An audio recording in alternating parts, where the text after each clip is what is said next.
So hari ini kita akan mengadakan sesi bengkel blended learning untuk peringkat fakulti.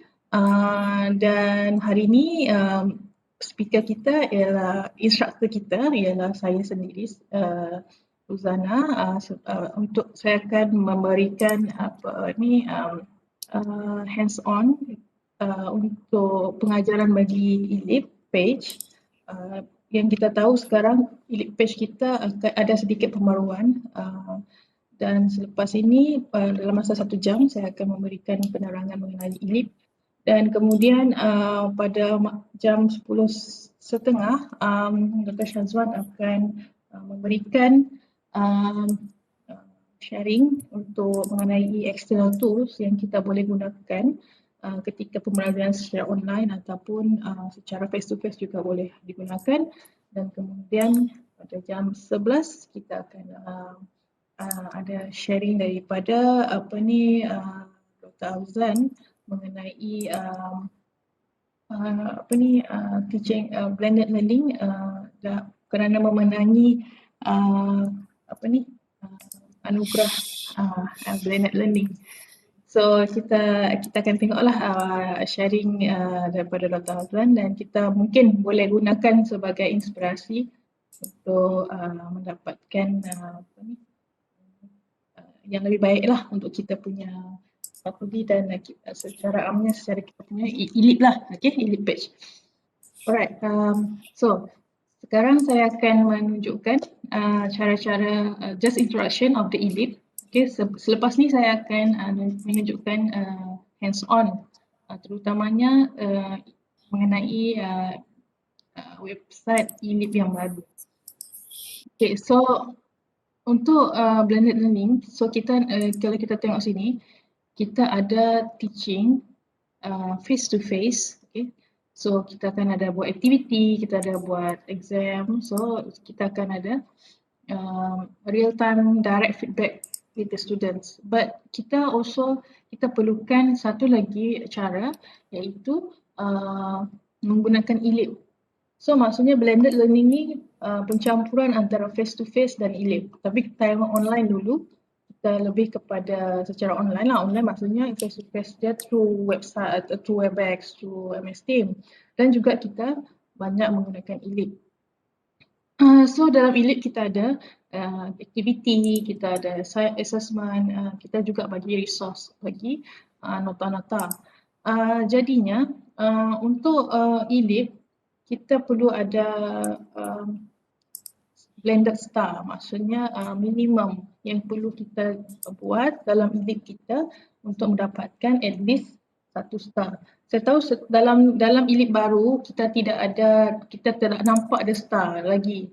So menurut pihak KAM, mereka tengah membuat mengupgrade lah untuk bahagian itu. So kemungkinan kita juga akan nampak star tu lah, ataupun mungkin mereka ada another way to show our ELIP sudah mencapai blended learning atau tidak. So dalam kita punya ELIP, kita perlukan at least 3 aktiviti, 3 aktiviti, 2 assessment dan 7 resource. Saya tunjuk this one.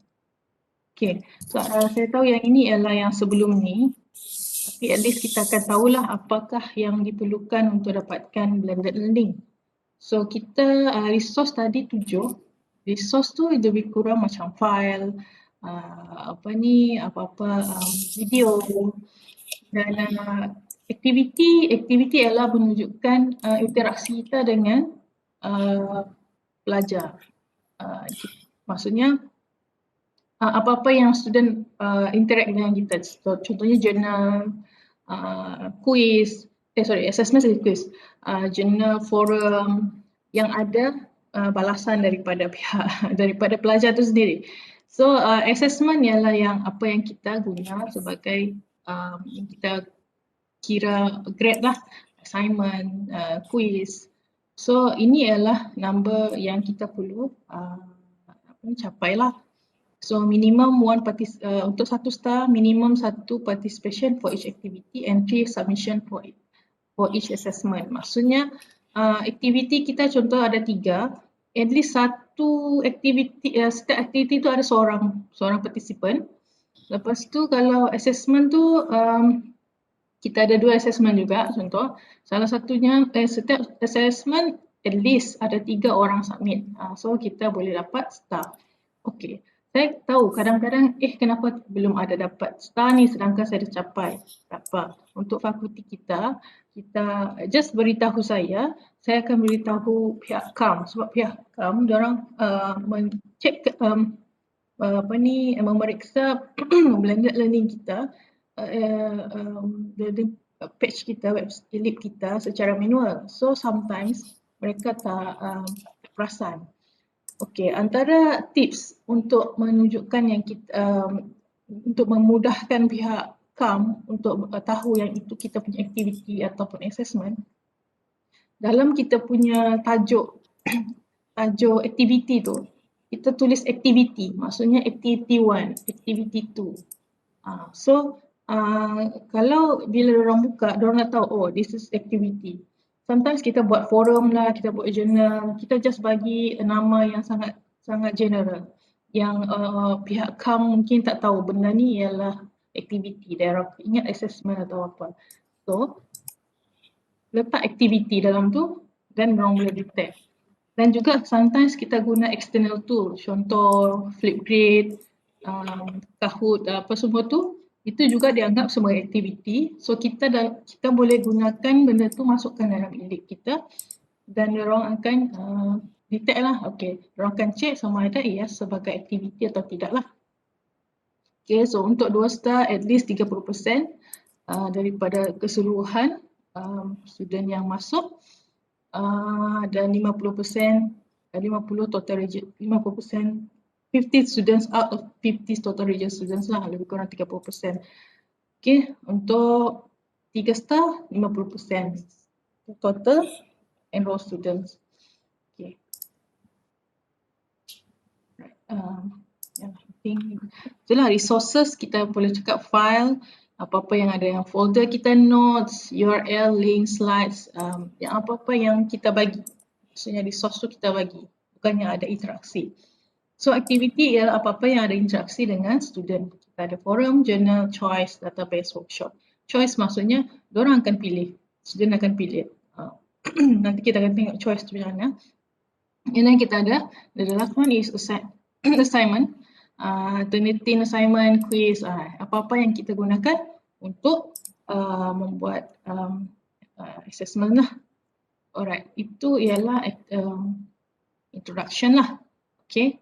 So sekarang kita akan tengok kepada, hari ini saya tidak akan bagi tunjuk secara slides, saya lebih pada hands on lah. Okay, supaya kita boleh tengok cara-caranya lah. Okay, so sekarang saya akan share. Okay, sekarang ni kita ada satu e-lib yang kita tahu dalam 2 minggu, dalam 3 minggu kita baru ada buka new e-lib for the new semester. So ada sedikit features yang berlainan daripada yang selalu kita gunakan, dan mungkin sebelum ni ada juga yang kita familiar tapi dia punya interface ada sedikit berlainan lah. So untuk e-lib baru kita menggunakan URL yang sama, elib.unimas.my. Okay, cumanya interface dia jadi macam ni lah. So untuk kita sebagai staff, kita akan menggunakan Unimas Identity lah. Okay, untuk guest ini lebih kepada macam pengajar luar. Okay, diorang akan still memerlukan benda ni lah. Okay. So kalau ada orang yang wonder kenapa benda ni lebih besar daripada Unimas Identity sedangkan kita yang paling banyak guna, it's because diorang tengah membangunkan website ni sebab dari segi layout diorang masih dalam usaha untuk membuatkan Unimas Identity ni lebih besar lah. Okay, tak apa, sekarang ni kita masih boleh guna. Okay, go to the Unimas Identity. So seperti biasalah kita gunakan Unimas Identity kita ni dan kita sign in lah. Okay, saya sign in saya punya. Okay, sekarang ni kita akan nampak interface seperti ini. New interface. Okey, cuma nak bagi tahu, mungkin ada yang tertanya, kenapa kita gunakan elip baru ni? Apa masalah elip lama? Okey, elip baru ni lebih stable. Last time untuk elip lama, diorang tukar dia ada version 3.2 ke. Dan sekarang ni kita ada version 3.9. So tapi diorang tengah upgrade jugalah, ada some features dalam ni diorang tengah upgrade juga. Sebab sebelum ni ada masalah dari segi dia ada yang freeze, ada yang tak stable lah maksud saya sini. So sekarang ni kita orang cuba mendapatkan yang lebih stable dan ada kaitan dengan Moodle. Moodle tu ialah open learning source, maksudnya aktiviti dari luar tu kita boleh link dengan yang dekat luar. So and then kita juga ada elip exam sebelum ni. So semuanya sekarang ni mereka campurkan dalam satu tempat lah. So seperti yang kita tengok, kita akan nampak sini ada exam, ada MOOC. Okay, Vault ni ialah elip patch kita dahulu. Tapi untuk masa sekarang kita tidak punya kita tidak ada direct. Kita boleh pergi atau Vault kita boleh pergi, cumanya sekarang kita perlu meminta kepada pihak CAM secara email untuk minta mereka tolong buka untuk kita. So kita perlu ada sedikit kerja sikit lah di situ baru kita boleh masuk. Saya rasa akan datang mungkin kaedahnya lebih cepat lah. Maksud saya tidak perlu berhubung dengan pihak CAM, tapi sekarang ni kita perlu berhubung dengan pihak CAM untuk mendapatkan archive 2017 hingga 2020. Baik, sekarang kita balik kepada kita punya ni lah. Okay. So, sekarang ni kita tengok kepada this one is the dashboard. Ini ialah dashboard kita. Ini kita akan tengok macam introduction apa semua. Dan di bawah ni kalau kita bawa turun ke bawah, kita akan nampak kita punya course. Okay, kita boleh tengok. So, ini course overview lah. Kita boleh tengok apa-apa yang kita mengajar lah. So kalau saya sekarang ni saya ada 4 studio, building tech tu, fundamentals of environment dengan MPU lah. Okay, dan sini kita boleh tengok elip guide instructor. So kalau apa-apa yang perlu selepas ni perlu lebih tahu cara nak buat elip, kita boleh tengok yang inilah. Okay. So juga mereka juga pihak CAM juga tengah upgrade the instruction dalam ni. Okay, mungkin ada sebelum ni yang masih sama, tapi tak apa, secara amnya lebih kurang sama. Okay, so go to dashboard. Kalau kita nak customize di tempat depan ni, kita boleh custom juga, tapi saya rasa kita tak perlulah. Okay, biarkan dia macam ni sajalah. Tapi kalau siapa-siapa nak custom, nak lagi cantik ke apakah, nak tukar this because you tak nak this, you nak hide ke, nak tutup ke, tak ada masalah, kita tak nak. Tapi you boleh buka jugalah. Kalau saya buka saja. Saya tidak akan mengubah apa-apa di sinilah. Okay, so kita boleh tutup. Okay, untuk di ruang sini kita boleh tengok kita punya profile grades maksudnya sini. Nanti saya akan tunjukkan grade tu apa, preferences, dan kita boleh out sinilah. Okay, apa ada di sini? Ini adalah dashboard kita. Okay, ini adalah dashboard. Okay, untuk ruang sini,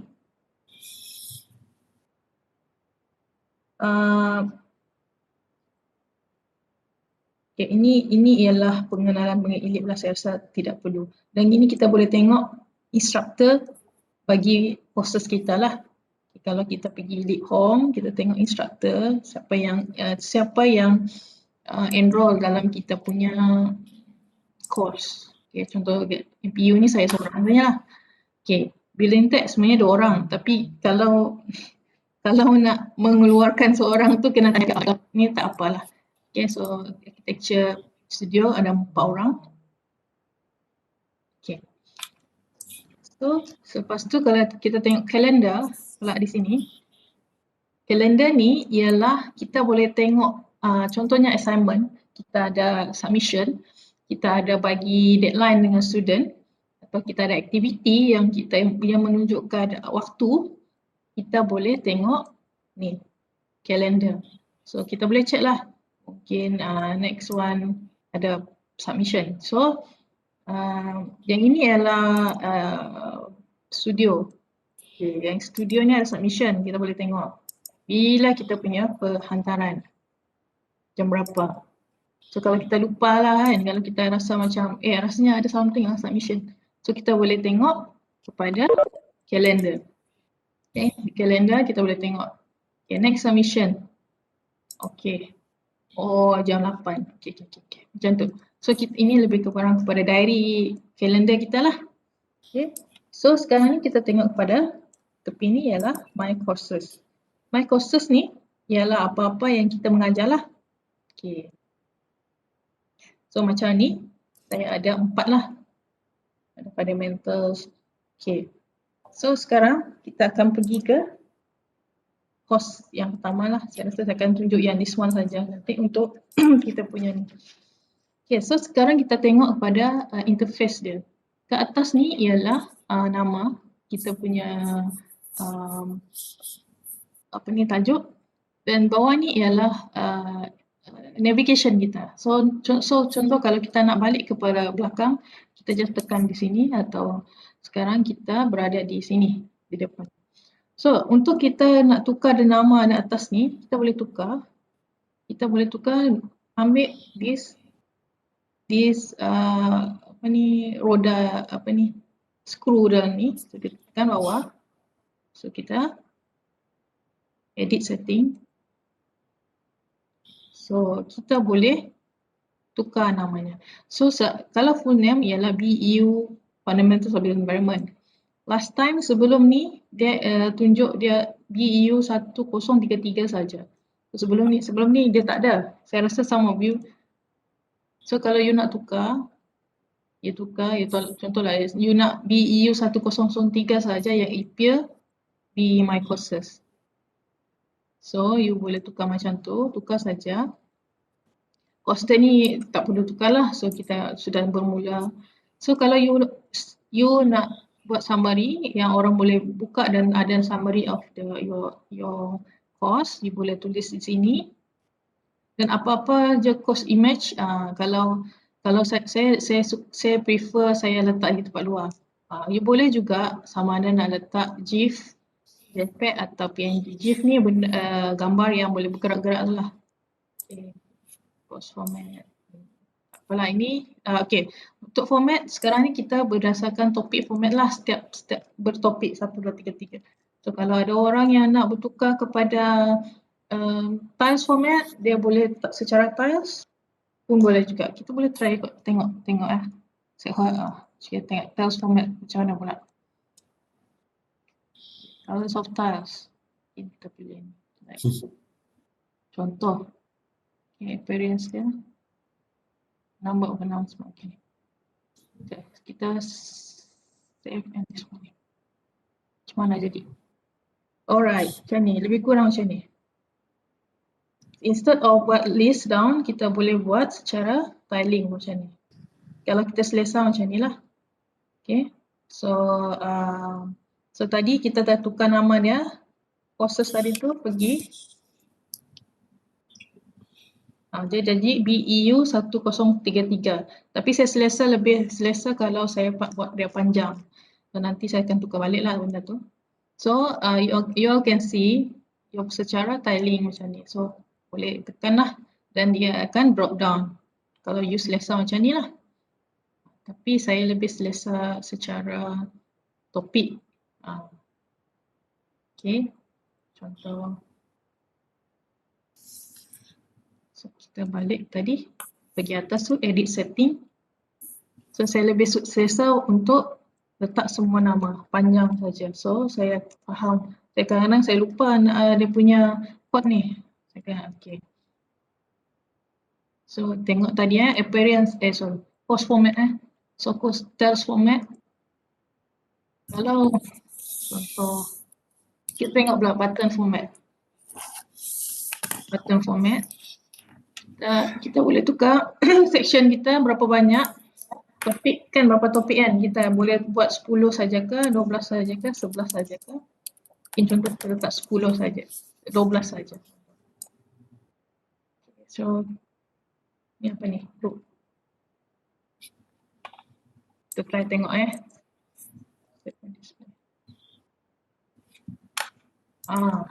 So kita tengok by button macam ni.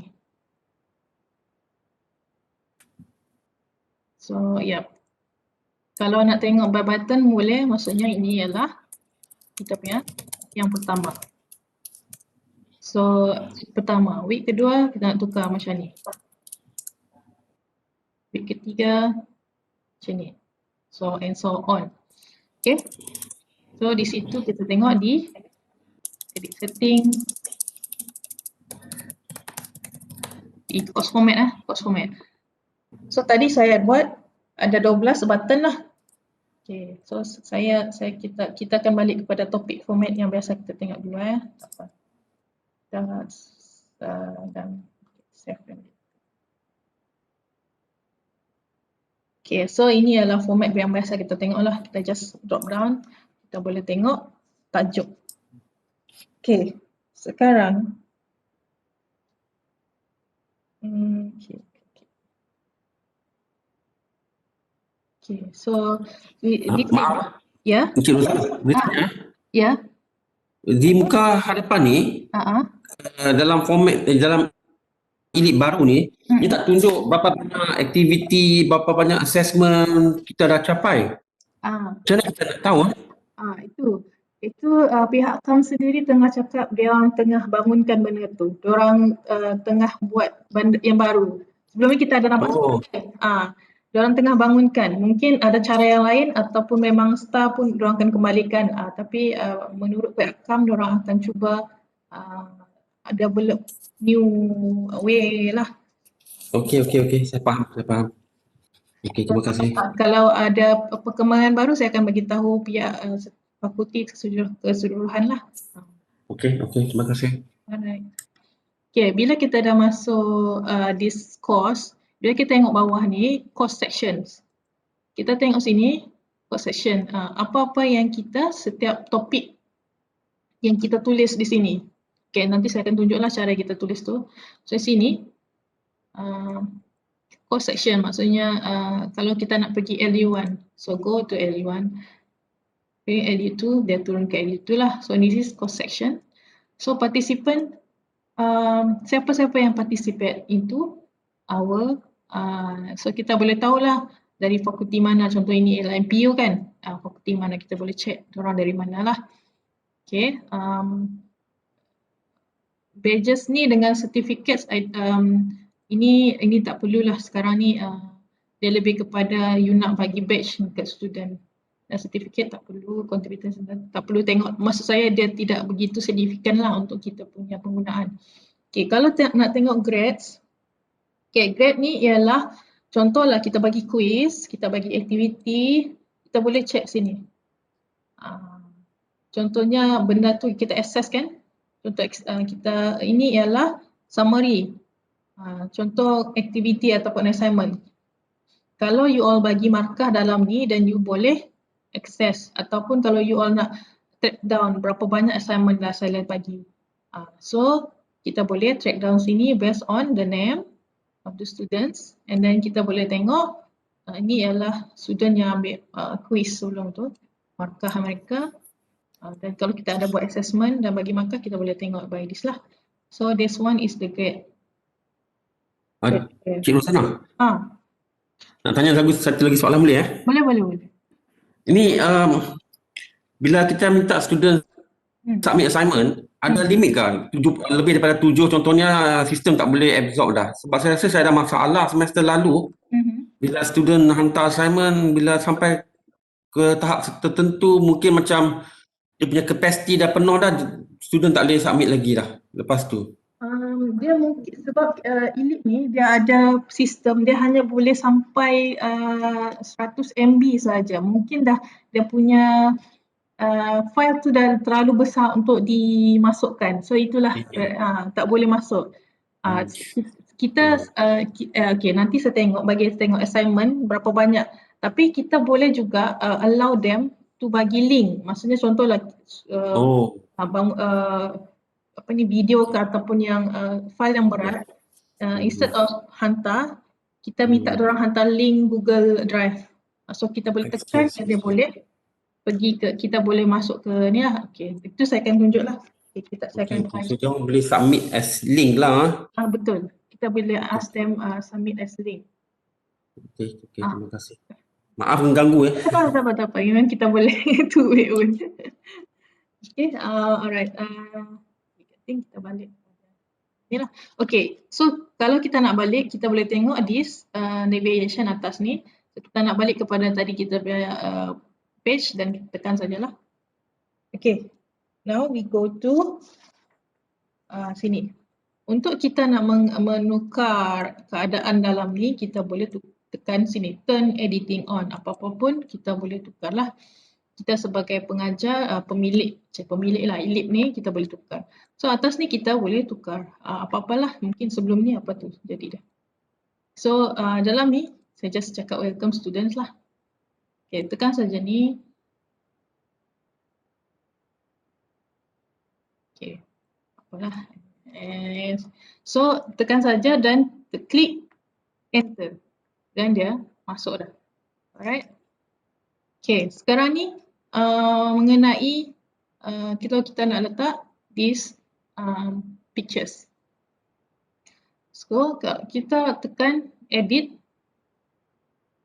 section, this section. Okay. Okay, tadi tu section name saya letak bawah lah. Okay, kita boleh letak gambar di sini. Okay, kita boleh letak gambar di sini melalui di sini insert edit. Okay, kita boleh letak through URL ataupun secara yang ini kita boleh browse lah. Kita browse dekat mana lah file lah. Di sini kita boleh choose file dan upload. Okay, untuk yang ni saya just nak bagi tahu, mungkin some of you fikir mana kita boleh dapat this kind of pictures yang macam panjang macam ni. Apa yang saya buat, saya pergi Canva. Siapa yang pernah pergi Canva? Canva.com buat account lah. Dalam ni dia percuma saja. Ada part yang kena bayar lah, tapi kita boleh ambil yang percuma. So tekan cari banner.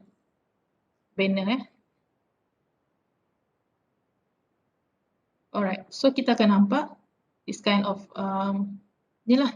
So kita cari yang free lah apa-apa yang free lah. Contoh free ke ni? Free ke tadi tu?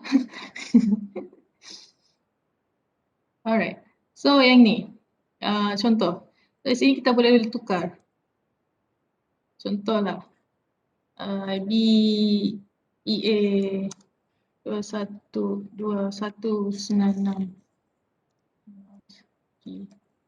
Key Lecture Studio Video for SEM 2001.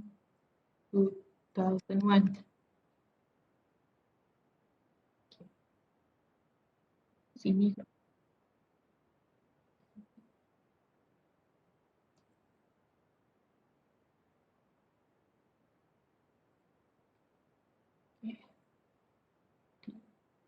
Contoh baik.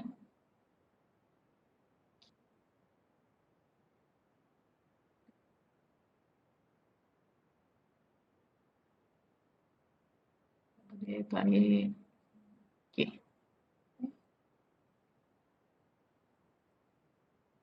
Example lah. Okay, then kita just download. Okay, PNG lah. Dia PNG ni lebih high quality bit, lebih So kita download saja. Studio.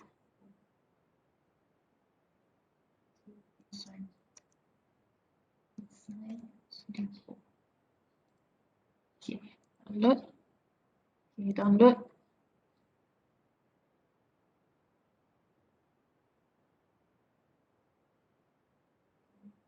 So kita sudah ada.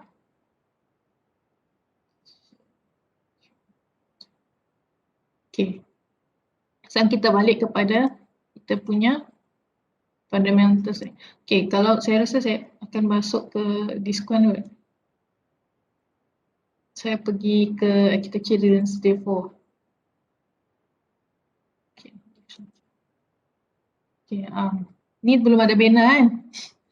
Okay, sorry Mubin, saya ni masuk dalam ni. Okay, so saya masuk dalam ni. Kita add yang dekat edit ni.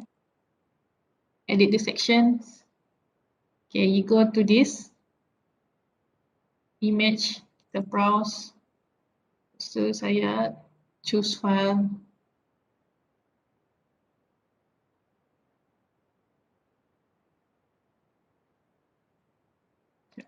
Tengah.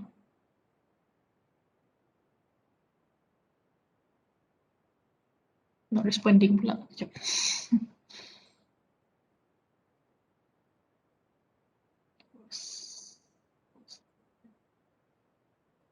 Okay, 10 seconds.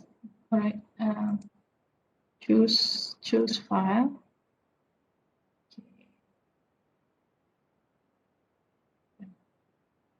Okay, upload this file.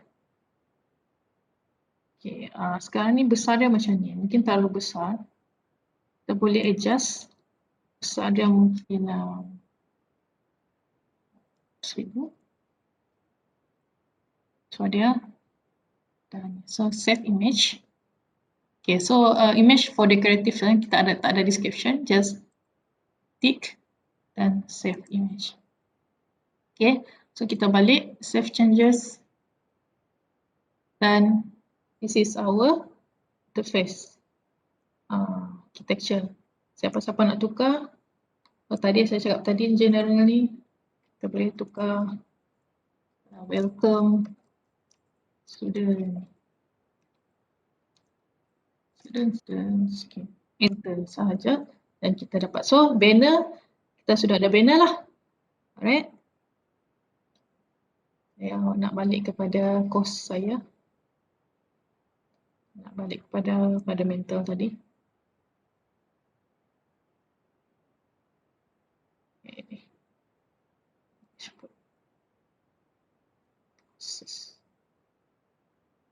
Okay. So kita dah ada this. So apa-apa sekarang ni kita ada bawah ni kita nak letak course introduction untuk mengenai course kita. So kita boleh letak macam mana kita letak ni, kita letak edit setting ni, kita pergi ke label. Apa-apa nanti kita boleh mungkin kita ada CLO ke apa, LO ke apa, semua kita boleh copy and paste letak dalam sini. Sekejap ya. Okey. Itu penggunaan untuk letak atas ni kita boleh gunakan. Okey, sebelum tu ini ialah semua senarai yang kita boleh guna sebagai input dalam kita punya elip lah. So kita ada all yang merangkumi semua. So lepas tu kita tengok activity. Saya rekomen untuk kalau tengok sini memang penting lah. So kalau kita tahu kita nak buat activity atau kita nak buat resource, maksudnya tadi resource kita nak bagi isi saja kan, tak ada interaksi. So kita boleh tekan resource. So kita tengok label. Okay, label ni kita nak label lah something kita nak bagi ada. So kita boleh apalah presentation 2, 3 apa-apalah apa saja. Dan ini adalah kalau kita nak tukar bold ke, kita nak tukar color ke, dan heading kita nak besar ke, berapa besar kita nak buat, dia heading medium saja ke, Lepas tu kita nak color dia. Contoh, color dia macam ni. Kita boleh masukkan contoh save and return to course. So kita akan nampak macam ni. So kalau kita nak ke kanankan dia sikit, kita boleh move to right. Okay, this one is another new feature saya nak tunjuk. Kita boleh bagi voice note dan kita boleh buat video, tapi hanya boleh sampai 2 minit sahaja dalam New Elite ni. So kita add activity, balik tadi resource, pergi label. Actually lain-lain pun tempat ada. Actually kalau you all nampak this kind of area, you boleh. Tapi sini kita guna label lah. Okay. Contoh kita nak buat voice note. Kita contohlah kita hari tu kelas postpone ke. Kalau lah kita tak guna WhatsApp ataupun kita cakap minggu depan kita ada activity. So kita boleh tekan this voice note. Nampak tak? Atas ni record audio, voice note. Okay, sekarang saya try ya. Saya try record.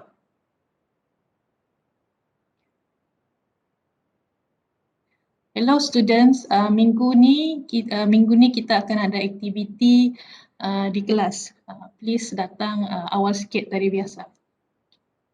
Okay, kita stop. Contoh. So kita boleh attach the recording dan dia ada dekat label. So kita boleh dengar kot. Hello students, minggu ni kita akan ada aktiviti di kelas. Please datang awal sikit dari biasa. Okay, this one kita boleh check, kita nak buang ke apakah, kita just delete sahaja. Tapi kalau kita okay, kita just save and return to course. So benda ni sudah ada embed dalam kita punya, contoh kalau alternating off, macam mana orang tengok, kita akan nampak sini. So kita boleh minta lah, play saja. Hello students, minggu ni kita akan ada aktiviti di kelas. Please datang awal sikit dari biasa. Okay.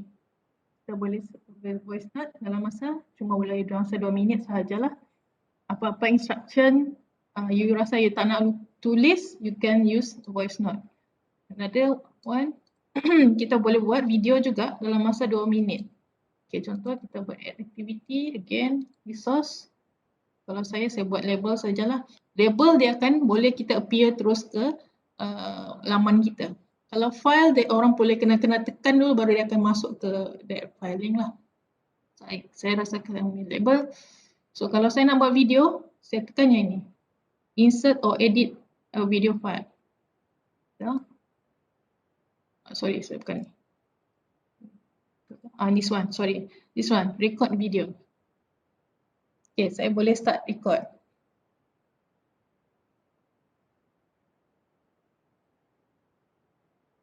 Okay. Alamak. My computer. Alamak, tak boleh tunjuk lah. My laptop. Semalam saya guna PC, boleh. Okay. Okay, tapi sebenarnya boleh. Okay. Guna ni, you all boleh record video.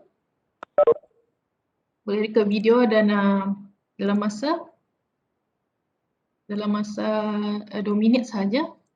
Tapi dan dia akan masuklah, okay, ke dalam ni. Kalau you all nak record video lah, some instruction ke apa. Okay. Yeah. So sekarang ni we go to di sini. Topik seperti biasalah tadi yang saya ada tunjuk cara nak secara button ke ataupun drop down. So ini adalah yang biasa kita gunakan lah. So kita boleh tulis kita punya topik. Okay, just masukkan dan tekan enter. Baik. Sekarang ni saya akan ajar cara buat attendance secara maya. Okay. So sebelum ni kita contohlah kita nak asynchronous, kita tak nak buat kerja tak nak buat secara face to face, kita nak upload semua video, semua kelas dalam kita punya Elite, tapi kita still nak ada attendance secara direct dengan orang. So caranya ialah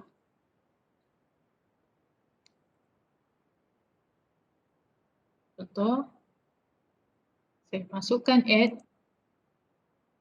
So saya resource juga, balik kepada resource, apa yang kita nak masukkan. So go to URL. Okay, adding URL. Contoh, ni, attendance.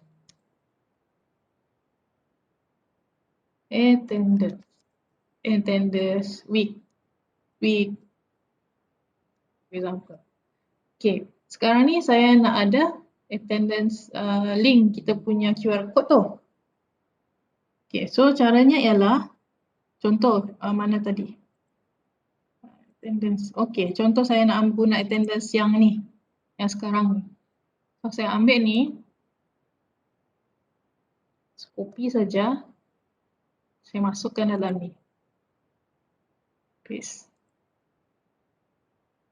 Okay, so dah external URL sudah kita ada. Saya buat, setelah ada benda ni, saya buat appearance. Appearance saya buat embed. Okay, appearance, embed. So display URL, description. So yang lain tak apa, tak ada masalah. Save to course. Okay, yang ni apa yang student akan nampak.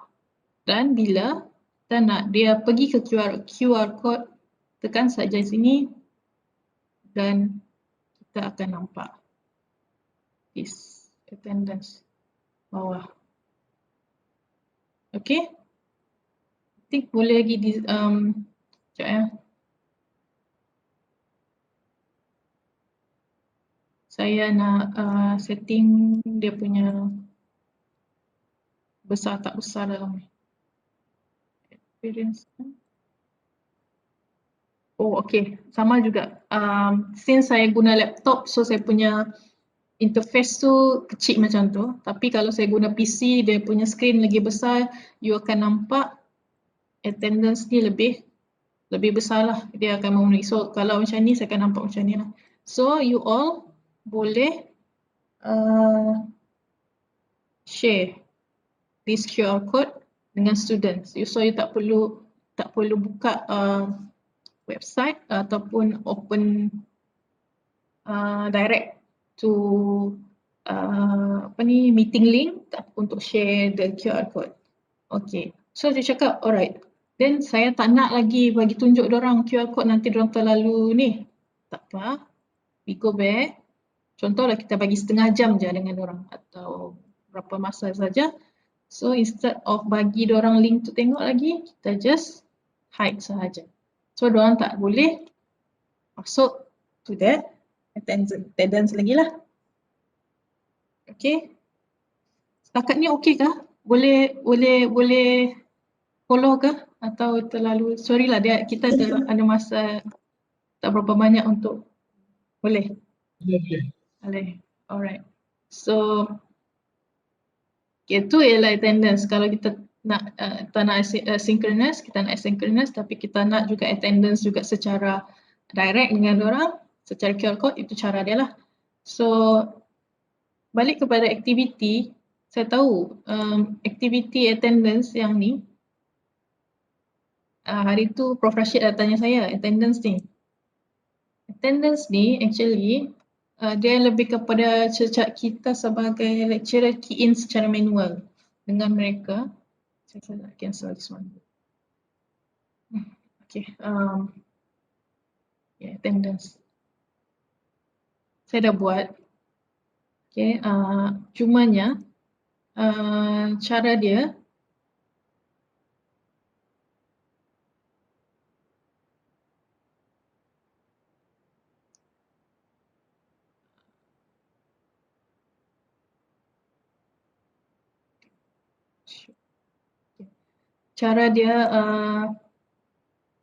kita kena add the session. Contoh kita nak add session, berapa session, maksudnya berapa hari bulan, dari jam berapa. Lepas tu kita boleh buat multiple, setiap minggu ke, repeat ke. Boleh. So kalau ini okey. Sekarang ni kalau kita nak allow dorang masuk sendiri pun boleh. Cumanya kita takut kalau kita allow, dorang boleh simply masuk bila dorang nak. So kita tak allow lah. Tapi bila kita tak allow, kita lecturer kena buat kerja lebih. So saya tak nak yang sana, ini saja yang saya dah ada. So contoh saya buka session. So yang ini saya akan nampak nama senarai pelajar dan saya akan senarai pelajar ni, and then saya kena save attendance sama ada saya nak present, ni late, ni excuse, ni absent. So saya kena key in satu baru save attendance. So ini cara kalau kita nak ada ini ialah cara bila kita nak student tu tahu dan check dia punya record of attendance. Tapi bagi saya lebih prefer guna QR code lah, lagi senang yang sedia ada. Okay. So saya rasa saya harap saya dapat menjawab Prof Rashid punya soalan hari itulah. Okay. Okay, cara nak kalau lah contoh kita nak masukkan file dalam ni, instead of masukkan resource ni, contohlah kita letak file, saya rasa semua orang tahu benda ni, kita just letak nama, kalau kita nak description, kita letak description, kalau kita nak letak file dan kita drop down the description. Okay, so another way to do that is when we are just ambil you punya, mungkin you tak nampak saya just share ni kan, saya tak share my screen kan, tak apa. You buka you punya folder and then you just ambil, you drag masuk. So di sini dia akan tanya sama ada nak create resource ke ataupun nak jadikan dia media sahaja. So just kalau you nak dia appear sebagai media, dia akan jadi label dan you just upload. So dia akan nampak terus di sini. Okay, contohlah you ada another file. Okay, saya nak masukkan filing. Saya nak masukkan words sini. Okay, then this become your words. So you tak perlu masukkan filing tadilah kalau lebih senang. So just kalau you tak nak dia jadi macam ni, you cakap brief assignment.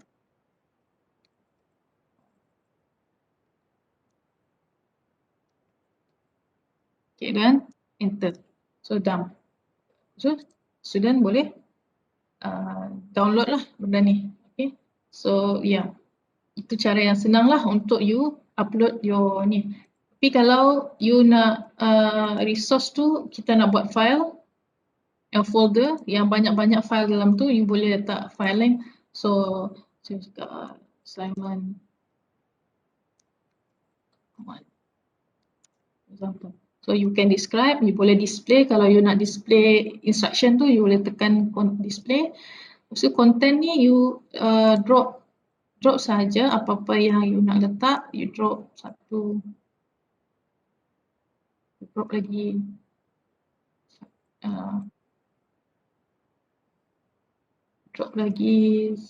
satu contoh. So save lah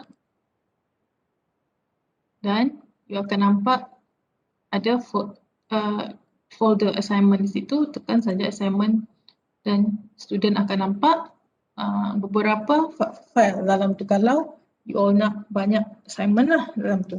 File. Okay. Okay, saya rasa saya tak ada. Mungkin saya ambil masa 5 minit lagi sebelum saya beri kepada Dr. Syazwan untuk ni. Okay. Terus. Ya. Boleh ulang balik ke yang shortcut tadi tu? Yang shortcut kita letak file direct dekat dashboard. Okay, dia Doktor dia macam ni saja. Kita buka kita punya, mungkin sebab saya tak share saya punya, mungkin saya kena share saya punya screen instead of saya stop sharing. Saya share saya punya desktop. So kita ada gambar lah yang ni. Kita nak just tarik ni. Kita drop saja. So kita nak dia jadi resource ke atau nak jadi media, nak tunjuk. So kalau kita nak tunjuk saja, kita upload. Macam tu saja. So kalau apa-apa lah, contoh kita nak edit, kita boleh edit sini lah. Kita boleh edit balik, kita nak bagi dia center ke, dekat center. Center ke, tengah. Then kita boleh edit. Contoh kita tadi nak voice note, cakaplah benda ni apa. Ni ialah blended learning. Test recording. Dan dia akan dekat bawah, berada dekat bawah. So kita boleh save and return to course. So kita ini kita akan boleh, maksudnya kita bagi gambar, so kita boleh bagi explanation. Ni ialah blended learning. So that's cara dia lah. So again tadi file, contoh kita nak buat ni, kita just drop. Again tadi kita boleh letak ni, jadi inilah. Okay, so nampak tak cara dia? Edit, yang ini pun kita boleh buat voice note juga. Saya boleh cakap ni kita boleh buat voice note, kita boleh buat video. So sepatutnya saya tak tahu kenapa laptop saya tak boleh buat video, mungkin there are some technical issues in my laptop. Tapi kalau secara PC kita boleh buat video. Kita start saja record, tapi saya ada masalah sikit lah dengan saya punya ni, mungkin saya kena setting. Tapi rasanya orang lain boleh kot. Okay. Tapi kalau video, kita buat voice note. Ini ialah brief untuk assignment number 2. Attach recording. Display description. Dan display. Ini ialah tadi kononnya, save to recurrent course. Dan kita dah ada brief. Dan kita boleh terus cakap. Ini ialah brief untuk assignment number 2. Okay. Macam tu sajalah. Boleh Dr. Azan? Boleh? Okay. Thank you. Boleh. So macam tu lah. So assignment. Okay, so kita pergi ke activities. Okay, activity pula. Activity apa-apa yang berkaitan dengan student. Kita boleh pilih chat. Chat ni saya real time, choice. Congruent ni asynchronous learning, tak baik. I don't think kita selalu guna. Alright, saya nak bagi tahu untuk contoh game crossword, everything ni, one thing yang kita kena buat ialah kita kena isi dalam resource kita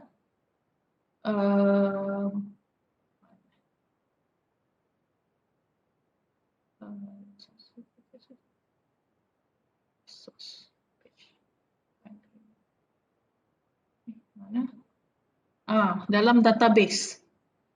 Apa-apa kita punya ni, game ni, kita kena letak database. It's a bit complicated. Database ni kita kena isi semua keywords.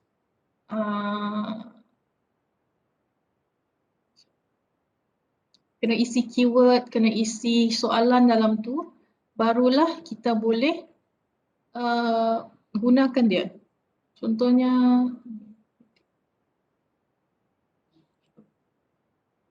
Ini ialah isi yang dalam data tu. Kita kena buat add new entry. Yang tadi database tu kita kena add new entry, kita kena buat soalan. Kita buat jawapan dalam ni. It's a bit complicated. So, then dalam crossword ni,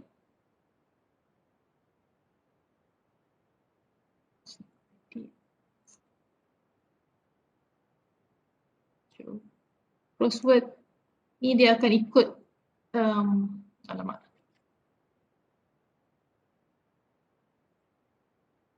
Dia ada tadi kan saya tulis A tu kan. Dia ada tunjuk dalam ni. So everything you need to do dalam database first, then barulah boleh masukkan dalam ni. So I don't think I have time to show more on this, but only to have semua ada idea how to do cara pertama yang kita kena buat lah. So kita kena isi the database first, then kita boleh buat. Tapi apa yang saya kata is a bit complicated.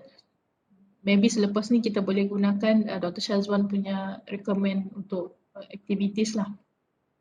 And then kita boleh pergi choice. Okay, choice ni bila contohlah student nak pilih site, for example choice. Contoh site, choose your site. Okay, ini description mungkin kita ni. Okay, allow choice option, kita bagi site Kota Kinabalu, Kuching,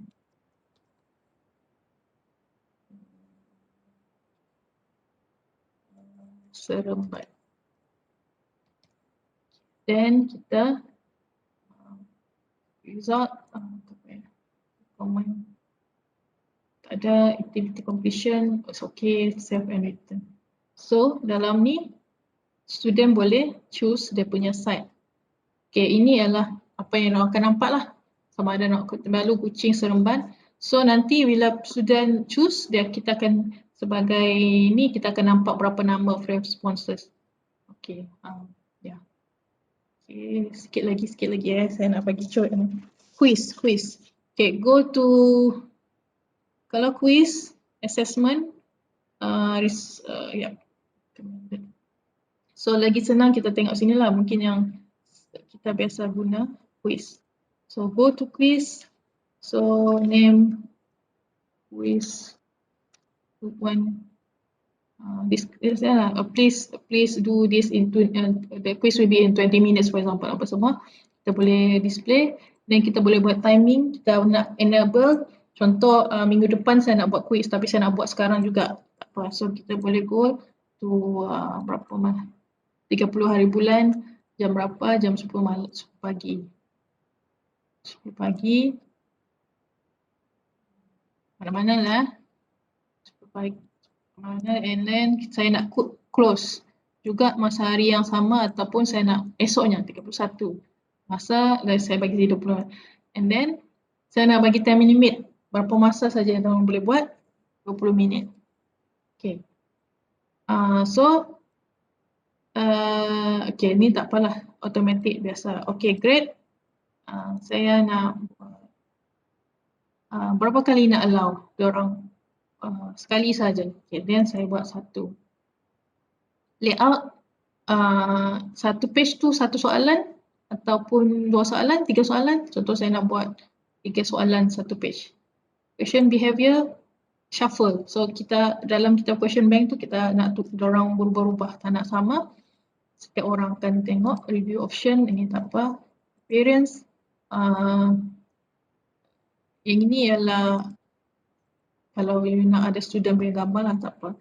Ini nak apa ni, scoring dia, self extraction. Apa ini? PPT, okay. So save to course. Okay, di situ kita tengok quiz kita nak isi ada soalan. So di sini sebagai owner kita boleh edit quiz. So kita buat apa yang kita nak tambah. So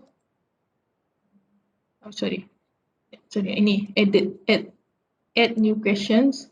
Sama ada kita nak buat multiple choice atau true or false atau matching atau multiple choice. So add.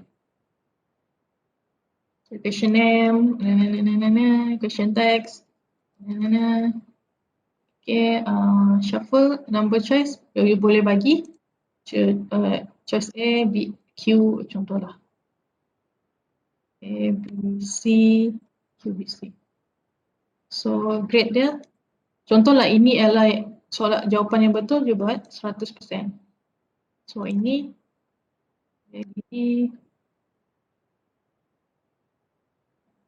okay, so kalau ini feedback.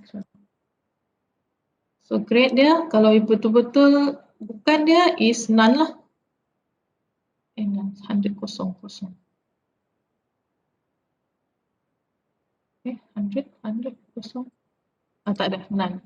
So yang ni, so kalau betul is 100%. Kalau ada dua jawapan yang betul, then is going to be 50-50 lah. So you just save changes. Then you go back to your quiz. Ya kan, you preview quiz now. Attempt. You akan nampak soalan. Okay.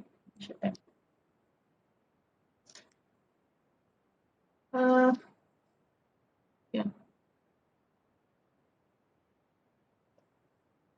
Okay, I think saya akan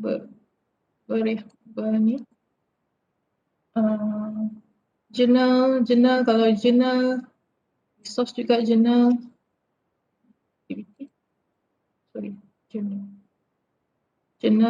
ni when student akan bagi adding dia punya journal, I think you boleh explore juga yang tu.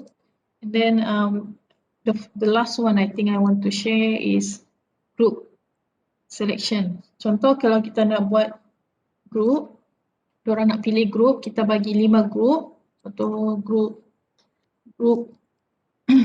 assign for assignment 1. So kalau you nak enable bila-bila tak apa, then berapa member you nak buat? 5 orang saja, maximum mungkin 6. Participant 1, berapa join, and then okay, tak apa, common 60. Okay, save and return to course. Okay, so sekarang kita akan nampak group assignment 1. So sekarang ni you tak nampak berapa banyak group kan? Sebab hanya student yang boleh nampak benda tu. So you go to switch to role, you go to your student role, and then you boleh create a new group. So you nak buat group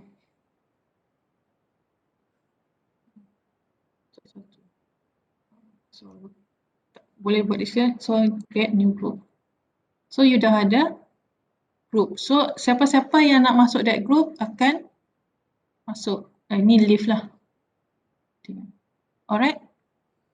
Yes, I think saya dah mengambil masa orang lain. I think that's all from part for ELIP. Any questions on this ELIP before I pass to Dr. Shazwan to present the external tools? Tak ada. Okay. Ada question? Tak ada. Alright. Saya rasa itu sahaja. Saya rasa itu sahaja dari pihak saya. Kalau ada apa-apa yang nak ditanya selepas ni, kita boleh just tanya saya, contact saya sajalah. Alright. Now I will pass to Dr. Shazwan to give his sharing on external tools. Okay, thank you, Rose. Alright, so let me share sekejap the slide. Alright, okay. So untuk bahagian saya will be on the part di mana or will be on the Ellipse and external tools to conduct online learning. Okay, so that means kita gunakan Ellipse plus jika perlu ataupun jika pensyarah or the instructor feels that it's needed untuk nak embedded ataupun nak tie it up ataupun nak hybridkan dengan external tools, and should be okay lah. Tetapi semua harus ingat that the only problem bila kita guna external tools ni adalah bila kita nak link ataupun bila kita nak embed dalam Ellipse.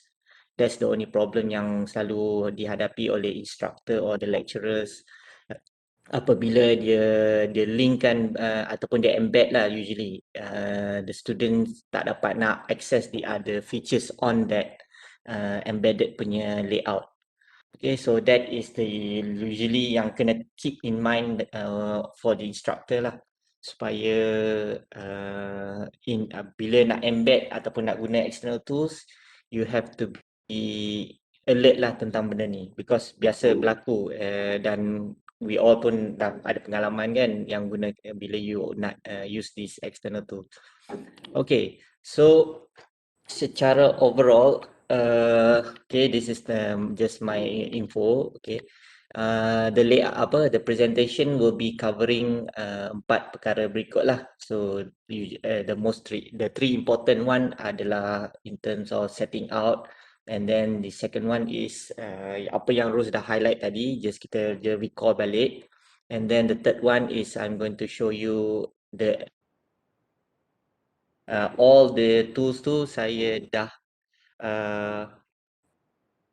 orang kata saya dah hyperlink with the dalam slide ni. So the slide saya akan share, saya akan serah pada Rose dan Rose boleh distribute to everyone lah kalau nak tengok the demonstration video tu in lebih lanjut, because each video is around like ada yang 30 seconds, ada yang 2 minutes, ada yang 5 minutes. Okay, alright. So secara umum, okay, as a lecturer or instructor, the main thing bila kita guna Ellipse is kita kena, or we have to set out our learning environment. Itu yang penting, because our learning environment, orang kata we need to know apa sebenarnya we guna or what do we use this Ellipse tools untuk apa. Okay, adakah dia ada 3 option. Okay, usually we ask ourselves, how do you want to your learning environment to be based on the course ataupun subject that you are teaching. Okay, so saya simplifikan dalam 3 bentuk, which is option 1, which everybody knows every semester, di mana kita just nak put in the basic, as long kita achieve the CLO dan juga CAM punya minimum requirement in Ellipse whereby adalah 1 star. That is our goal. Okay, or either there are some of the instructor ataupun lecturer yang di mana dia menggunakan the Ellipse platform. Okay, Ellipse ni is a platform. Okay, so tujuan dia is either untuk showcase ataupun untuk submission assignment ataupun is a reference center. Okay, untuk pelajar-pelajar mereka, ataupun some of we can call it submission of work, studios and activities, ataupun maybe dia jadikan blog ataupun forum, or just as a resource, because kita tahu all the dia punya activities, dia punya icon untuk resource and also the assignment available, hanya the lecturer perlu masukkan sajalah or setting inside Ellipse. And the third option ni usually is more to custom build lah. Okay, so in this case ada setengah-setengah subjek yang memerlukan ataupun what we call requirement. Okay, or whereby lecturer or instructor kena meet a certain requirement untuk kumpulkan evidence. So macam example my subject building services BEQ 2203, our subject is more to sulam di mana assessment dia. Therefore this time untuk kali ni our documentation is more to e-sulam lah ataupun electronic e-sulam. So untuk memudahkan the lecturer untuk kumpulkan all the maklumat, saya dan juga Encik Wafi akan custom build ataupun we akan custom this ellipse untuk meet ataupun untuk mengumpul all the evidence. Okay, then there are other types of ni lah subjek-subjek lain seperti yang kita sedia maklum, BEU 1033 which is a more of a mock punya design. Okay, under Cik Rozana, dia tahu, which is student is fully virtual, or maybe ada lecturer yang akan custom build dia punya, orang kata, ellipse untuk meet certain KPI ataupun KPI speed or FRC yang ada lah. Okay, so those are usually the idea lah, the backbone of how do you want to nak buat ataupun nak guna all these tools and also the external tools. Okay, the second part adalah regarding the ellipse tool. Ini terima kasih pada Cik Ros, dia telah bagi tahu kita tentang penggunaan. So saya just highlight just to recall balik, kalau everyone perasan or you realize, kita actually dalam ellipse ni dah ada 34 preset activities available. 34, meaning that is more than enough daripada yang format ataupun version yang terdahulu. Okay, and out of the 34 ni, it also ada juga replicate ataupun dia similarity with the other external tools yang available outside. Okay, so to me, kalau nak pakai ellipse saja pun dah mencukupi. Okay, if you nak achieve the minimum ataupun nak achieve a certain goal tu. Okay, unless you want pensyarah ataupun instructor feel that I want the student to learn a certain software ataupun apps, then it's okay. Okay, and then the other one adalah resource. Okay, yang kita kata option 2 tadi. So also resource pun ada almost like 9 preset ataupun 9 option yang boleh digunakan. Even kalau kita tak guna Webex ataupun we tak gunakan Zoom or we no longer guna MS Team, the lecturer can also guna Google Meet because dah available dalam ellipse. Last time punya last version tak ada all this video. Now kalau we go through ataupun kita look around dalam the new settings and orang kata availability of option, dia dah increase. Okay, so 34 plus 9 dah almost 40 plus of activities, resource and also assignment yang boleh dibuat. Okay, which is to me is more than enough lah. Tetapi there are certain lecturers yang feel that nak gunakan external tool, that is an option lah.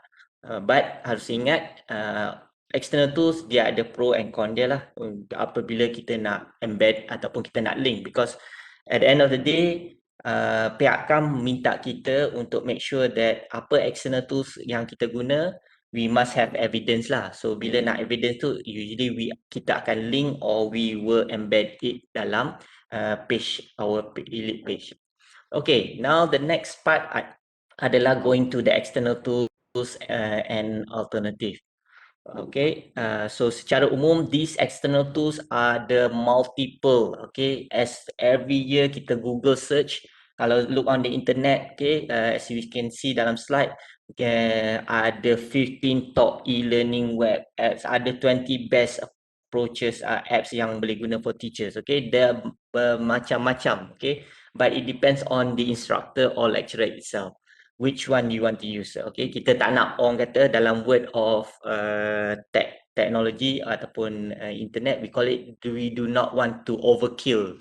Okay, ataupun bagi terlalu banyak towards the student until dia cuma guna hanya untuk that time, but dia tak tahu nak guna in terms of the full capacity. Okay, so it's up to the instructor and it's up to the lecturer macam mana dia nak gunakan. Right.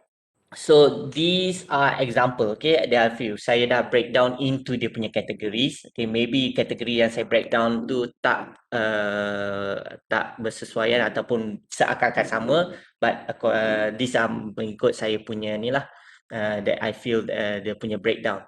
So we have quiz based, we have resources, we have project planning.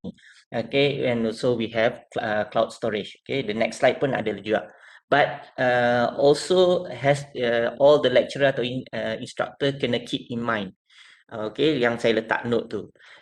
All these application yang available yang anda dapat ni, walaupun ada yang percuma, ada yang perlu subscription. Okay, di mana if you want to have the best of it ataupun saya panggil premium version, then there's money involved.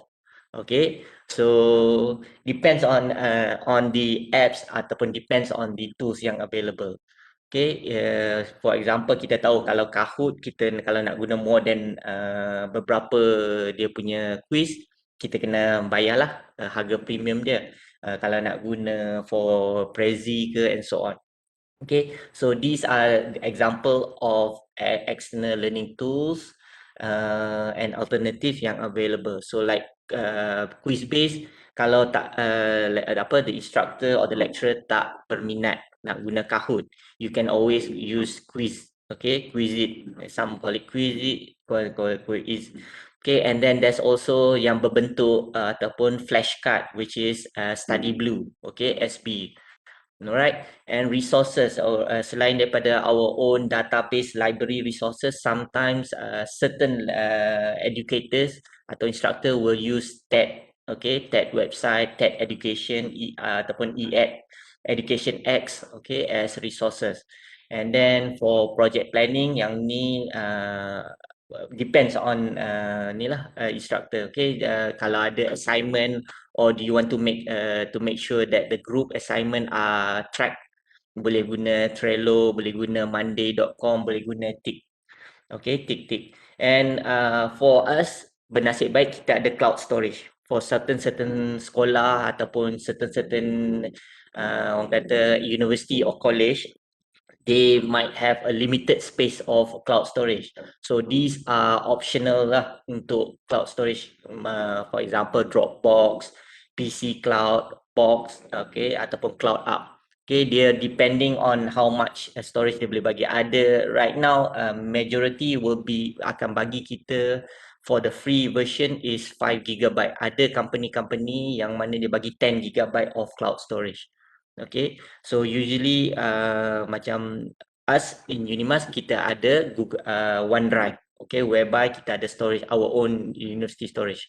But for other lecturers or maybe students yang daripada luar yang bukan daripada Unimas ke ataupun maybe other places, they require storage because assignment sekarang ni everything will be submitted or majority are submitted through soft copy. So storages also main peranan yang penting.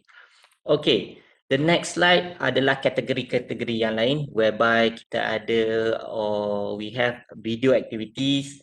We also have mind mapping ataupun board discussion punya type of learning tools and also survey ataupun pool punya type of tools. Okay, for video, the most famous one Flipgrid. Okay, kalau but Flipgrid seperti biasalah, you can set either 1 minute, 2 minute ataupun 3 minute. Okay, and then we also have recap. Okay, so recap is almost equivalent untuk Flipgrid.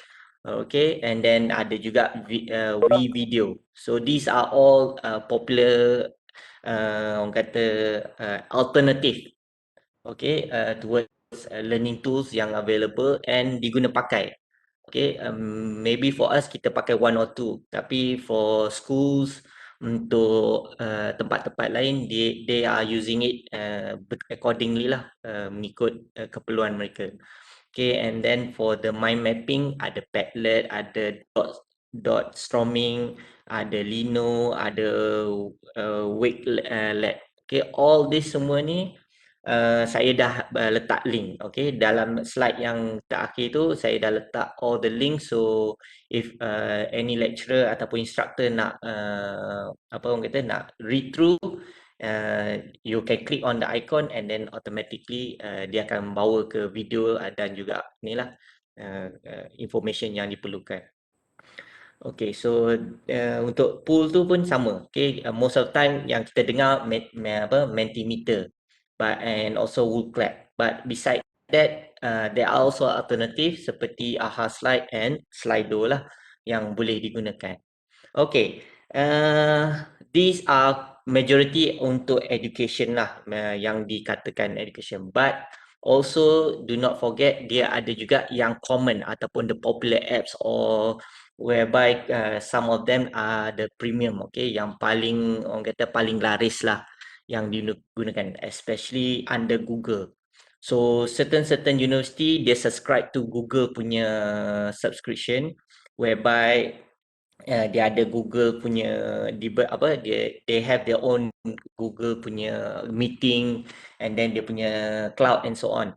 But yang Google beri pun is also an open base where di mana lecturer ataupun instructor boleh menggunakan. Okay, you can also use your Google Classroom, even if you nak mengajar, okay, ataupun tak nak buat gunakan Zoom and so on, you can always guna podcast, because podcast is also alternative, okay, whereby kita just masuk inside the room and we chat, okay, dia guna hanya voice saja rather than video, okay. Yang macam kita guna sekarang ni video and audio, but podcast is more of a audio punya type of alternative tu. Okay, and then Google Form, which saya believe almost everyone uses. Okay, even Unimas pun guna Google Form as dia punya alternative learning tool, and also survey form. And then Google Site, which kepada I do realise semester lepas Jabatan Architecture dia ada guna Google Site untuk develop student punya display of dia punya kerja, hasil kerja untuk semester lepas. And then there's other types of yang available lah, Google Arts and Culture. Ini more to those yang arts and culture lah. Dia orang boleh Google browse through and then find item-item that they need. Okay, one thing that yang usually saya perasan not many of us highlight is on Google Scholar, especially bila kita nak tapi tak semualah. Kita minta student, okay, we ask student to go into the internet and find information, but actually Google Scholar kita tak highlight to them, ataupun kita tak embedded untuk dia orang kata you must ataupun gunakan this kind of database, because most of the time saya pun perasan bila saya bagi assignment to student, saya pun lupa nak cakap dia orang one of the most resourceful kalau nak guna Google is not Google by itself, but guna Google Scholar. So that will be another alternative lah for your learning tool. Okay, and then we have Google Meet, which almost identical apa yang kita ada sekarang, and maybe untuk those yang buat planning and so on, kita ada Google Maps, okay, and Google Lens pun dia ada dia punya own kelebihan. Okay, so all yang di sebelah kanan pula is yang everybody, okay, almost every student tahulah. Okay, information dia nak cari, dia akan usually go to YouTube. Okay, but actually there are more data base yang available lah, seperti tadi lah TED ataupun X Education, yang mana is an alternative yang kita boleh gunakan ataupun kita boleh embed dalam our orang kata Ellipse tu. Kita just bagi link and they will go to that site. Okay, and then WhatsApp is also our alternative tool, whereby it's a communication.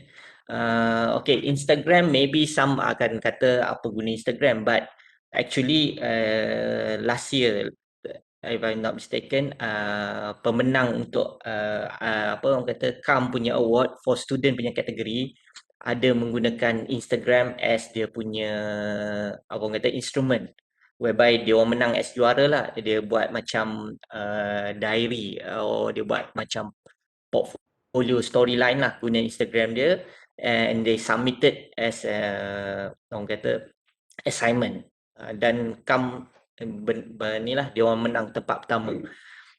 Okay, and then yang merah tu P tu adalah peak interest lah. That one majority student architecture, saya sedia maklum, dia orang, that is the source where they find all the image, okay, the copy and so on.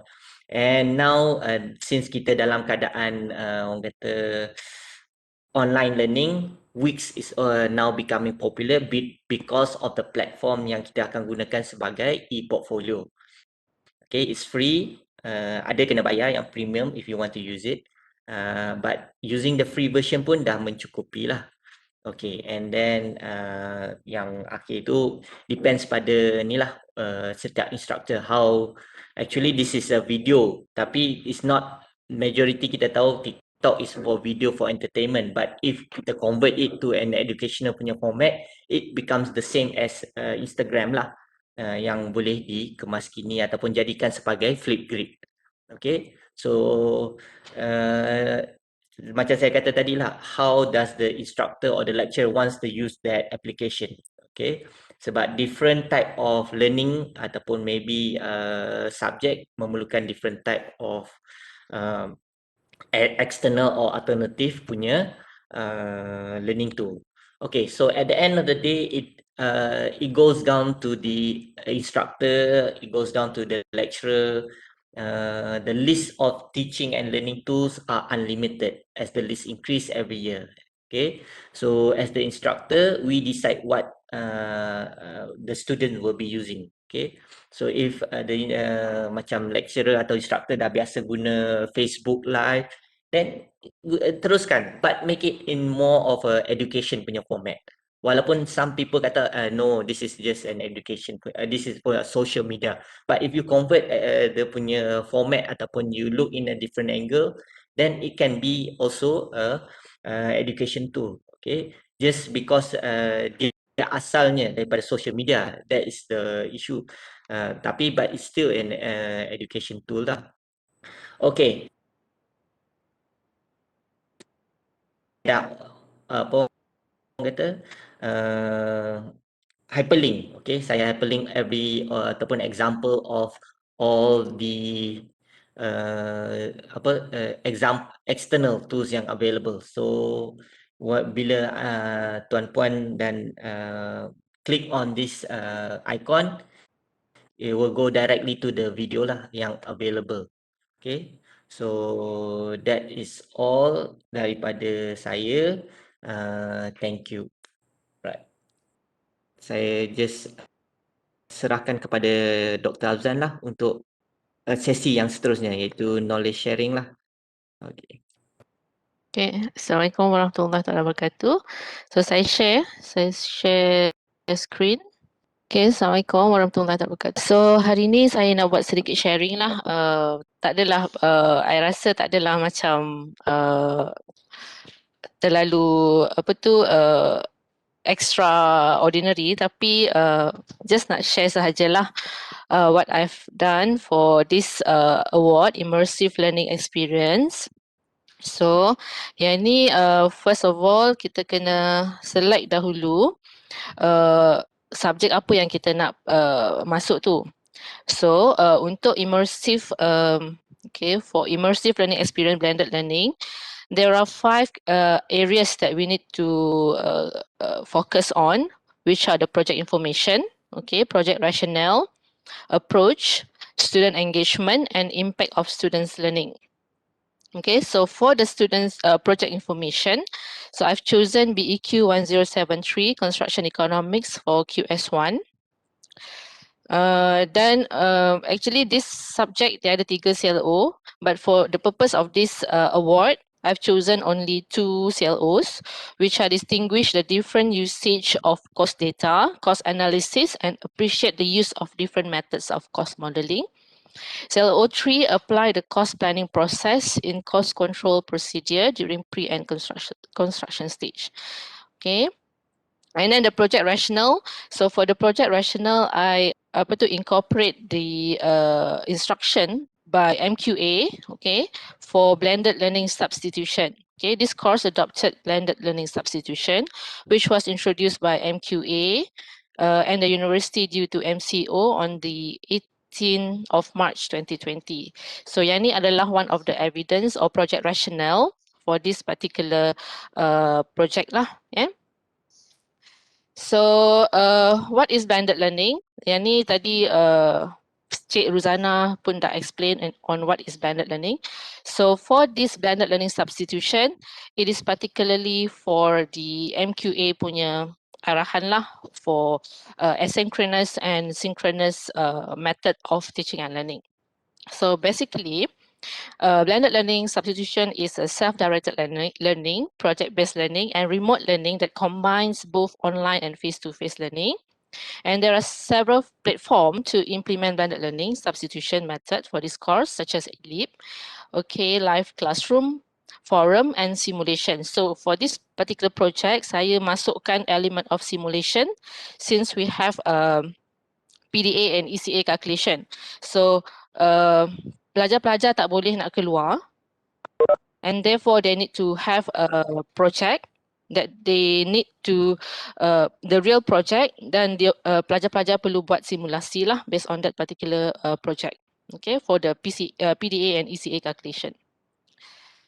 Okay, so this is the blended learning indicators. So for this particular course, kita achieve lah 3 star. Okay, resources 34, activity 17, and assessment 11. So untuk pertandingan ni yang penting adalah evidence based. Okay, kita kena sertakan semua evidence yang ada lah. And kita kena ada juga dia punya write up. Okay, dia ada satu borang di mana pensyarah perlu isi setiap soalan-soalan yang dikehendaki lah. Yeah. Okay. Asynchronous and synchronous. So saya untuk this particular subject, saya gabungkan asynchronous and synchronous method. Okay, di mana asynchronous menggunakan ELIP and external tools. Kedua-duanya dah di-explain oleh Cik Ruzana tadi dan juga Dr. Syazwan lah. So dalam ELIP saya menggunakan forum. Okay, forum di mana I post the questions and student will answer. And at the same time, I will respond to the answer of the students. And then choice ni saya guna untuk attendance. Tapi hari ni saya dah belajar benda baru. So choice ni boleh digunakan untuk site selection. Okay, dan juga kemungkinan juga kita boleh guna untuk macam yang terbaru ni saya guna choice untuk bertanya kepada pelajar sama ada mereka perlukan extra class ataupun tidak. Okay, if they still don't understand from my lecture. So saya gunakan choice tu. And then group selections. So yang ni pun Cik Ruzana dah explain tadi. Assignment and turn it in. Okay, turn it in is very important whereby kita nak student check dulu dia punya assignment sebelum dia hantar the final submission. Okay, this is the ELIP and external tools yang saya gunakan lah. And then that one is ELIP. And then external tools that I've using adalah Padlet, Answer Garden, Kahoot, Canva and Kaggle. Padlet ni di mana saya minta pelajar-pelajar untuk jawab semua soalan-soalan saya menggunakan these external tools. Answer Garden is the live interactions with the students. A very simple questions whereby the students akan terus jawab soalan immediately. Kahoot is the quiz. Okay, Canva adalah presentation. Okay, yang ni saya guna Canva lah, yang saya present ni gunakan Canva, and then we just macam tadi lah Cik Ruzana pun ada explain, dia boleh download, and some of the elements pun ada yang kena bayar tu kita just exclude from the Canva punya ni lah supaya kita tak perlu bayar. And then Kaggle is the mind map. Kaggle ni is very interesting because dia boleh buat collaborative task ya for mind mapping. Contohnya seorang student ni dia buat satu mind map and then the other students can add another mind map inside the same mind map. So it is a collaborative mind mapping for Kaggle. So yang ni saya tak jumpa evidence sebab mungkin KAM dah keluarkan benda-benda yang macam terlalu berat dalam kita punya ELIP yang lama tu lah. So ada certain yang saya dapat capture, ada certain yang dah hilang daripada ELIP. So nanti saya akan tunjuklah evidence yang saya masukkan dalam this particular award. And then live classroom, saya integrate semua yang ada. Webex saya guna, Microsoft Teams pun saya guna, Zoom pun saya guna. Tapi Webex and Zoom ni saya guna bila pelajar minta extra explanation. If let's say ada seorang ataupun dua pelajar ni dia still tak faham during class, dia orang akan request for that particular extra class lah for my further explanations. But most of the time saya gunakan Microsoft Teams. And then WhatsApp group adalah untuk complement ataupun supplement my class. If the students wants to ask questions, tapi some students dia quite macam introvert jugalah, dia tak nak tanya soalan, so they prefer for me to give one-to-one class using Webex or Zoom classroom. And then simulation like I said, this is a calculation subject, and then based on the real construction project. So saya menggunakan projek yang real. Okay, sekejap lagi saya akan tunjuk di mana student kena jumpa sendiri dengan industri.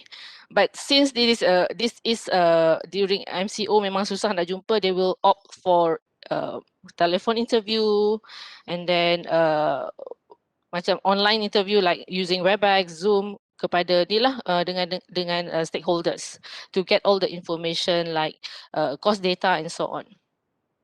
Okay. So student-centered learning, 2 approaches were chosen. Flexible learning and learning using technology and software. Flexible means it is a student-centered learning.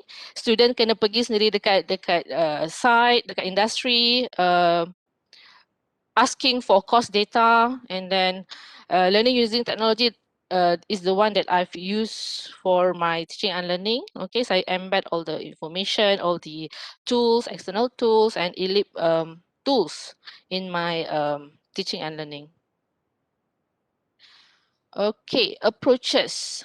This course adapted ELIP platform. That's why it is blended award, yeah. ELIP platform as the main approach for teaching and learning.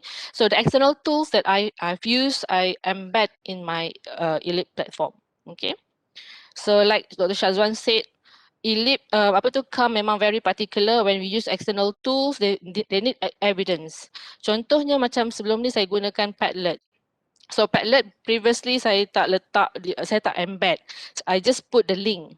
So if you put the link, the people difficult for them to identify and look at the responses from the students. Jadi bila you embed, dia lebih mudah untuk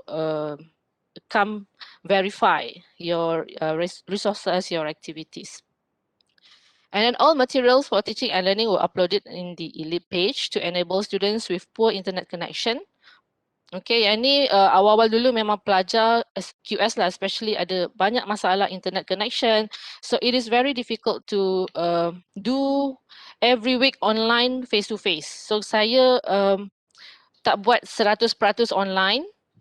Face to face, so saya masukkan jugalah material-material dalam ELIP, and then do use WhatsApp group, and then for communication forum that use very minimum internet usage lah for the students. And then WhatsApp group has been created to complement the learning process as a medium of communication between lecturer and students, and it is developed to facilitate students and get feedback immediately from the lecturers if they face difficulties in understanding the subject matter. Okay, these are some of the evidences, okay, that I've provided. Cuma dekat sini, okay, it is a forum actually, ELIP forum, discuss potential issues faced by the quantity surveyors when using cost data at the inception stage and suggest solution to overcome these issues. So dekat sini pun kita tak nampak what are the students' feedback. So kita kena klik dekat potential issues and solution yang discussion ni, barulah kita nampak the student response macam mana. Okay, this is one of the responses that saya ni lah screenshot. Dia ada banyak lah. And then, okay, ni semua ni adalah evidences, ya, evidences when we join the award competition ni, kita kena masukkan semua evidence. It is evidence based. So choice, apa yang kita guna, and then group selection. So this is the group selection that I've used for this particular competition. And then, so ni lah semua evidence kita kena provide to the CAM, ya. And then assignment. Assignment ni ada dua. Previously, before MCO, assignment dia lain. Tapi once dah ada MCO ni, saya kena tukar dia punya approach whereby the students need to they don't go to the site, but they need to conduct semi-structured interview or telephone interview to the stakeholders to get all the information. So approach dia berbeza sedikit lah. And then assignment. Okay, assignment ni, okay, it is a group assignment. So yang ni pun one of the evidences that I've provided, okay, for this particular award. And then prepare a PDA by using various type of course data. So course data ni yang student kena keluar dan carilah dekat industri. So upon completion of the project, prepare ECA. So yang ni simulasi tadi. So dia menggunakan projek yang asal, projek sedia ada. Tapi dia assume that the project dah siap. So therefore dia perlu buat ECA based on their own assumption. Yang mana projek tu baru dah siap, baru nak mula, tapi dia assume projek dah siap dan prepare ECA. And then you may seek information from the construction company via email, telephone call, or any other mechanisms of communication. So yang ni yang I ubah tadi lah based on the MCO. So dia dah tak boleh nak pergi site, dah tak boleh nak jumpa face to face, so they can opt for email, telephone call, or any mechanism, semi-structured interview and so on. And then the students are required to search for the following information from the QS consultant firms or public work departments before preparing the PDA and CA. So ini adalah one of the example of simulation lah. Okay, this is the rubric. Okay, rubric, resources, and then content and formatting. These are all the criteria that I've used for my assessment, for the students' assessment. And then turn it in. So turn it in, whereby the students need to submit all their assignment beforehand lah. Dia kena check dulu. Dia check dulu dia punya percentage of similarity before they submit the final version of the assignment lah. Okay, ni contoh-contoh pelajar yang dah submit. Okay, so yang ni pun evidence that we need to include and submit to CAM. Semuanya evidence based. And then external tools, Padlet, saya menggunakan Padlet. So these are the questions that I've posted to my students. Briefly, I explained forms available in preparation of ECA, reasons for preparing ECA, what are the required documents to prepare ECA, what are the principles of analysis stated in the manual, how to measure GFA. Okay, so yang ni student semua kena jawab. Yang ni lah antara evidences di mana external tools you need to embed dia punya tu. Dia tak boleh nak letak link sahaja. Dia kena letak this particular Padlet so that student can key in directly dekat soalan-soalan yang kita prepare lah. Okay, Kahoot, quizzes. Okay, I've used this also for my class. Okay, and then Answer Garden, and then Canva pun saya guna juga. So saya, yang ni lah contoh dia Week Without Wall, di mana student kena buat aktiviti di luar waktu kelas. Okay, Week Without Wall. So kita kena kreatif dari contoh macam tu lah. And then live classroom, this one also we need evidence. Mana link yang kita guna, WhatsApp tu, I screenshot all the WhatsApp discussion and so on and give to the CAM. All are the evidence based. And then simulation, so yang ni hands-on PDA, saya letak link dekat sini sebab drawing sangat besar di mana memang susah nak letak semua drawings yang ada, projek-projek yang ada dalam ELIP. So I put the share point dekat sini. Okay. And then these are one of the ni lah gambar lah. Actually dia dalam ni, dalam link ni. So saya just letak untuk kita tengok projek yang saya minta student buat simulasi cadangan pembinaan surau di Jalan Kampung Bakor. It is a real project. Baru nak start jugalah projek ni. Okay, so apa yang saya minta student buat, prepare a PDA based on the Surau Al-Fatah project. This is not assignment, but it is a class activities, okay, for PDA. Assignment yang tadi tu, yang ni class activity. Prepare a PDA based on the Surau Al-Fatah project. You may refer to similar project and relevant course data to complete the task. Okay, yang ni pun sama, student kena cari course data dan barulah dia dapat prepare and complete this activity.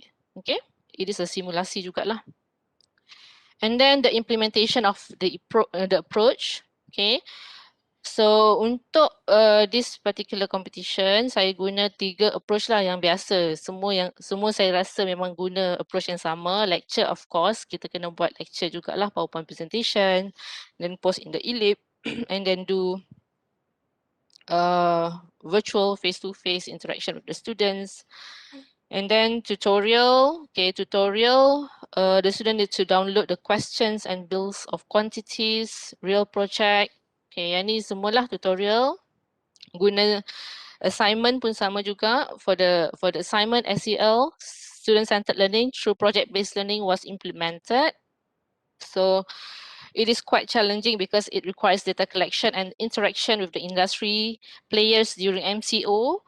The students were required to divide themselves into 8 groups. Each group consisted of 6 to 7 members. Assignment is designed to achieve CLO2 and CLO3.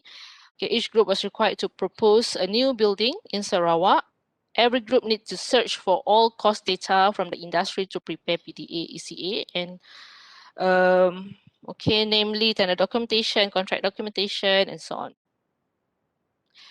And then the information were gathered from the industry via email, telephone call, semester interview. Yang ni I dah discuss tadi lah. Okay, always walk through life as if you have something new to learn and you will. Okay, yang ni pun penting juga, student engagement. Dia tak nak kita one way saja, but the student engagement is very important and they required the evidences. Okay, students' reflections were provided in the form of forum and Padlet yang tadi I tunjuk tu. Students will drop their answers or insights, okay, questions and ada soalan ke? I cannot see your face sebab dah ni, I dah apa tu, tak nampak muka macam cakap seorang-seorang je. So just interrupt me lah if you have any questions, yeah. And then students' reflection were provided in the form of forum and Padlet. Okay, we'll drop the answers or insights, questions, queries with regards to the lecture notes, tutorial, or assignment given in the space provided. Interaction with the industry players to keep the students updated with the current issues. Okay, and information via email, telephone call, and semester interview to collect the information. To ensure active participation, only students who responded with the class, yang ni agak kejam sedikit lah.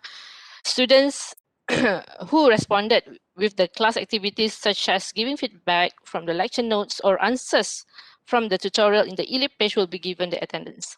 Okay, if you guys rasa ni macam tak patut, so just ignore. But for me, I think it is very important.